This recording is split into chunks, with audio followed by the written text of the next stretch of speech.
پہلے چھرا بھونکنے کی اکا دکا واردات ہوتی تھی، اب دونوں فریقوں میں باقاعدہ لڑائی کی خبریں آنے لگی تھیں، جن میں چاقو چھروں کے علاوہ پانے، تلواریں اور بندوقیں عام استعمال کی جاتی تھیں۔ کبھی کبھی دیسی ساخت کے بم پھٹنے کی اطلاع بھی ملتی تھی۔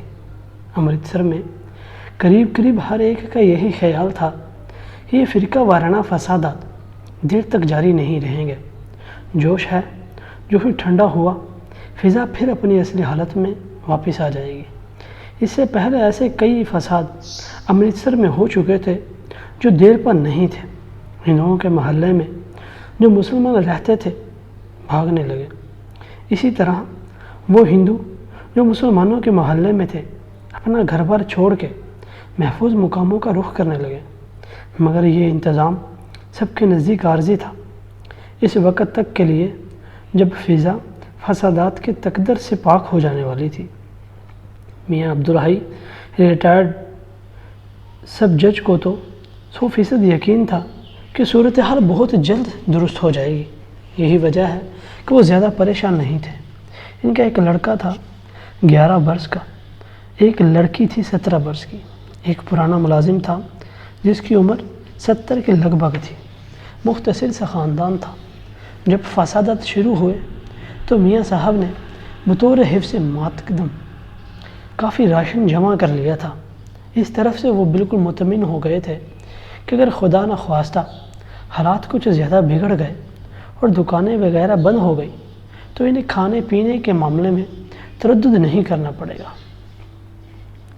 لیکن ان کی جوان لڑکی سغرا بہت متردد تھی۔ ان کا گھر 3 منزلہ تھا، دوسری عمارتوں کے مقابلے میں کافی اونچا۔ اس کی ممٹی سے شہر کا 3/4 حصہ بخوبی نظر آتا تھا۔ سغرا اب کئی دنوں سے دیکھ رہی تھی کہ نزدیک دور کہیں نہ کہیں آگ لگی ہوتی ہے۔ شروع میں تو فائر بریگیڈ کی ٹن ٹن سنائی دیتی تھی، پر اب وہ بھی بند ہو گئی ہے، اس لیے کہ جگہ جگہ آگ بھڑکنے لگی تھی۔ رات کو اب کچھ اور ہی سما ہوتا، گھپ اندھیرے میں آگ کے بڑے بڑے شعلے اٹھتے جیسے دیو ہیں جو اپنے منہ سے آگ کے فوارے چھوڑ رہے ہیں۔ پھر عجیب سی آوازیں آتی جو ہر ہر مہادیو اور اللہ اکبر کے نعروں کے ساتھ مل کر بہت ہی وحشت ناک بن جاتی۔ سغرا باپ سے اپنے خوف و ہراس کا ذکر نہیں کرتی تھی، اس لیے کہ وہ ایک بار گھر میں کہہ چکے تھے کہ ڈرنے کی کوئی وجہ نہیں، سب ٹھیک ٹھاک ہو جائے گا۔ میاں صاحب کی باتیں اکثر درست ہوا کرتی تھی۔ سغرا کو اس سے ایک گہرا اطمینان تھا۔ مگر جب بجلی کا سلسلہ منقطع ہو گیا اور ساتھ ہی نلوں میں پانی آنا بند ہو گیا تو اس نے میاں صاحب سے اپنی تشویش کا اظہار کیا اور ڈرتے رائے دی کہ چند روز کے لیے شریک پور اٹھ جائیں، جہاں اڑوس پڑوس کے سارے مسلمان آہستہ آہستہ جا رہے تھے۔ میاں صاحب نے اپنا فیصلہ نہ بدلا اور کہا بیکار گھبرانے کی ضرورت نہیں، حالات بہت جلد ٹھیک ہو جائیں گے۔ مگر حالات بہت جلد ٹھیک نہ ہوئے اور دن بدن بگڑتے گئے۔ وہ محلہ جس میں میاں عبدالحی کا مکان تھا مسلمانوں سے خالی ہو گیا، اور خدا کا کرنا ایسا ہوا کہ میاں صاحب پر ایک روز اچانک فالج گرا، جس کے باعث وہ صاحب فراش ہو گئے۔ ان کا لڑکا بشارت بھی، جو پہلے اکیلا گھر میں اوپر نیچے طرح کے کھیلوں میں مصروف رہتا تھا، باپ کی چارپائی کے ساتھ لگ کر بیٹھ گیا اور حالات کی نزاکت سمجھنے لگا۔ وہ بازار جو ان کے مکان کے ساتھ ملحق تھا سنسان پڑا تھا۔ ڈاکٹر غلام مصطفیٰ کی ڈسپنسری مدت سے بند تھی۔ میاں صاحب کی حالت بہت ہی مخدوش تھی۔ سغرا اس قدر پریشان تھی کہ اس کے ہوش و حواس بالکل جواب دے گئے تھے۔ بشارت کو الگ لے جا کر اس نے کہا خدا کے لیے تم ہی کچھ کہو۔ بشارت گیا مگر فوراً ہی واپس آ گیا۔ اس کا چہرہ ہلدی کی طرح زرد تھا۔ چوک میں اس نے ایک لاش دیکھی تھی، خون سے تتر بتر۔ سغرا نے اپنے خوفزدہ بھائی کو سینے کے ساتھ لگایا اور صبر شکر کر کے بیٹھ گئی، مگر اس سے اپنے باپ کی حالت نہیں دیکھی جاتی تھی۔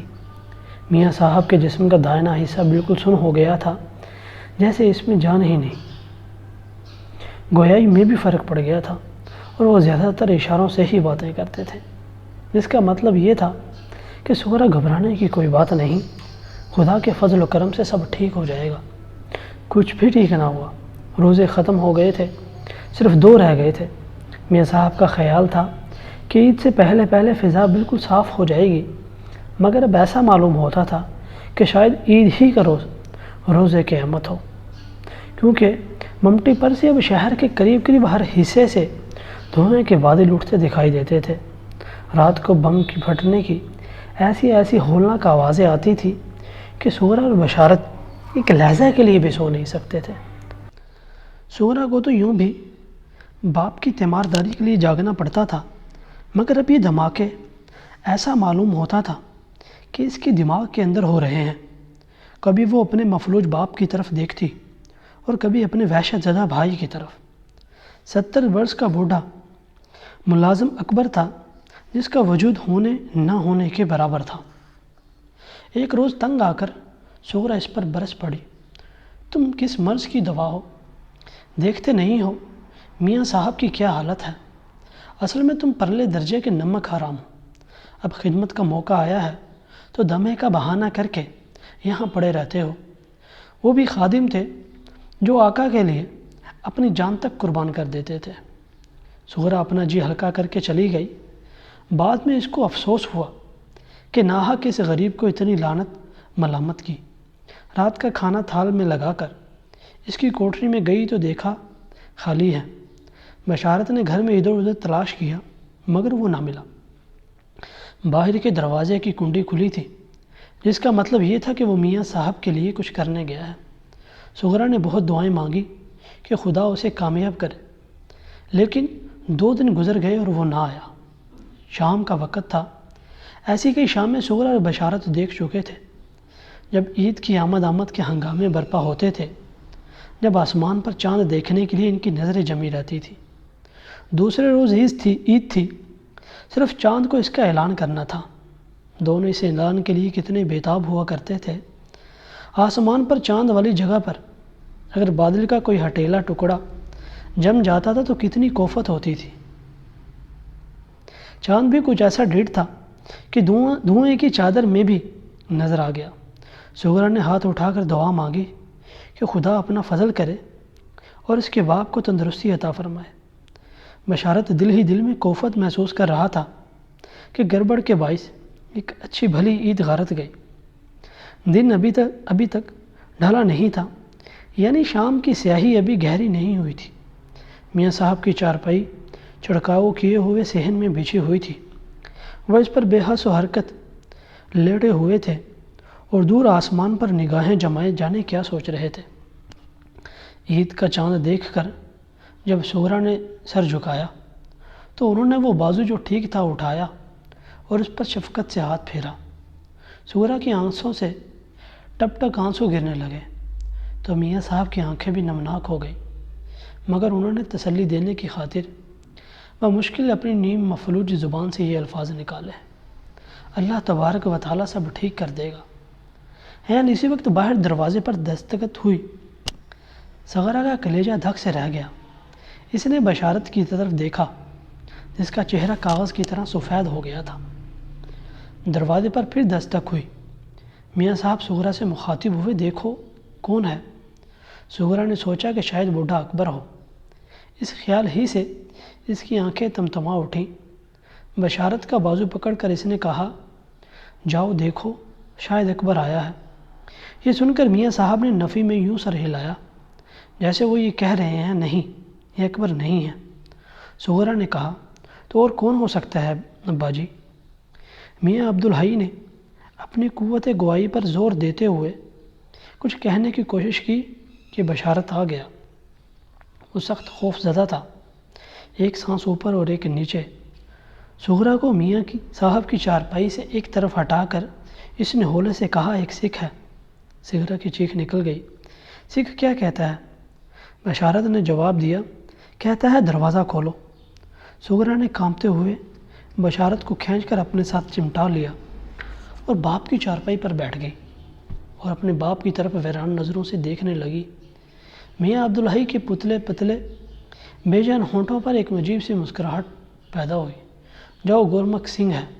بشارت نے نفی میں سر ہلایا، کوئی اور ہے؟ میاں صاحب نے فیصلہ کن انداز میں کہا، جاؤ سغرا وہی ہے۔ سغرا اٹھی۔ وہ گورمکھ سنگھ کو جانتی تھی۔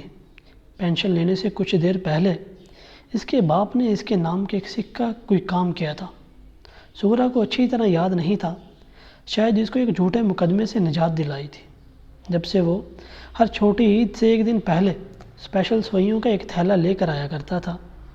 اس کے باپ نے کئی مرتبہ اس سے کہا تھا، سردار جی آپ یہ تکلیف نہ کیا کریں، مگر وہ ہاتھ جوڑ کر جواب دیا کرتا تھا، میاں صاحب واہ گرو جی کی کرپا سے آپ کے پاس سب کچھ ہے، یہ تو ایک تحفہ ہے جو میں جناب کی خدمت میں ہر سال لے کر آتا ہوں۔ سردار گورمکھ سنگھ کو ہر سال عید سے ایک روز پہلے سوئیوں کا تھیلا لاتے۔ اتنا عرصہ ہو گیا تھا کہ سغرا کو حیرت ہوئی کہ اس نے دستک سن کر یہ کیوں خیال نہ کیا کہ وہی ہوگا اور کون ہو سکتا ہے۔ یہ سوچتی سغرا ڈیوڑی تک پہنچی۔ اس کے متعلق ابھی وہ فیصلہ نہیں کر پائی تھی کہ دروازہ کھولے یا نہ کھولے۔ بشارت پاس کھڑا تھا۔ اس نے دروازے کی ایک درز کی طرف اشارہ کیا اور سغرا سے کہا، اس میں سے دیکھو۔ سغرا نے درز میں سے دیکھا۔ گورمکھ سنگھ نہیں تھا، وہ تو بہت بوڑھا تھا، لیکن یہ جو باہر تھڑے پر کھڑا تھا جوان تھا۔ سغرا نے درز سے آنکھ ہٹائی اور ذرا بلند آواز میں دستک دینے والے سے پوچھا، کون ہیں آپ؟ باہر سے آواز آئی، جی میں سردار گورمکھ سنگھ کا بیٹا ہوں، سنتھونک۔ سغرا کا خوف بہت حد تک دور ہو گیا۔ بڑی شائستگی سے اس نے پوچھا، فرمائیے آپ کیسے آئے ہیں؟ باہر سے آواز آئی، جی جج صاحب کہاں ہیں؟ سغرا نے جواب دیا، بیمار ہیں۔ سردار نے افسوس آمیز لہجے میں کہا، اوہ، پھر اس کاغذ کا تھیلا کر کھڑایا، جی یہ سوئیاں ہیں، سردار جی کا دیہانت ہو گیا ہے، وہ مر گئے ہیں۔ سغرا نے جلدی سے پوچھا، مر گئے ہیں؟ باہر سے آواز آئی، جی ہاں، 1 مہینہ ہو گیا ہے۔ مرنے سے پہلے انہوں نے مجھے تاکید کی تھی کہ دیکھو بیٹا، میں جج صاحب کی خدمت میں پورے 10 برس سے ہر چھوٹی عید پر سوئیاں لے جاتا رہا ہوں، یہ کام میرے مرنے کے بعد اب تمہیں کرنا ہوگا۔ میں نے انہیں وچن دیا تھا جو میں پورا کر رہا ہوں، لے لیجئے سوئیاں۔ سغرا اس قدر متاثر ہوئی کہ اس کی آنکھوں میں آنسو آ گئے۔ اس نے تھوڑا سا دروازہ کھولا اور سردار سے سوئیوں کا تھیلا پکڑ لیا۔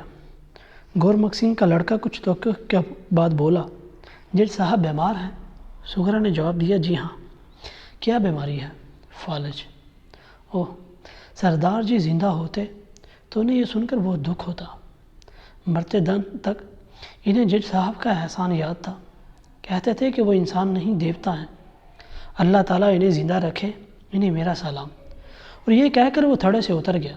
سغرا سوچتی ہی رہ گئی کہ وہ اسے ٹھہرائے اور کہے کہ جج صاحب کے لیے کسی ڈاکٹر کا بندوبست کر دے۔ سردار سنگھ نے جج صاحب کے مکان کے تھڑے سے اتر کر چند گز آگے بڑھا تو 4 ڈھاٹا باندھے آدمی اس کے پاس آئے۔ 2 کے پاس مٹی کے تیل کے کنستر اور کچھ دوسری آتش خیز چیزیں تھیں۔ ایک نے سردار سے پوچھا، کیوں سردار جی، اپنا کام کر آئے؟ سنتوکھ نے سر ہلا کر جواب دیا، ہاں کر آیا ہوں۔ اس آدمی نے ڈھاٹے کے اندر ہنس پر پوچھا، تو کر دے معاملہ ٹھنڈا جج صاحب کا؟ ہاں جیسے تمہاری مرضی۔ یہ کہہ کر سردار گورمکھ سنگھ کا لڑکا چل دیا۔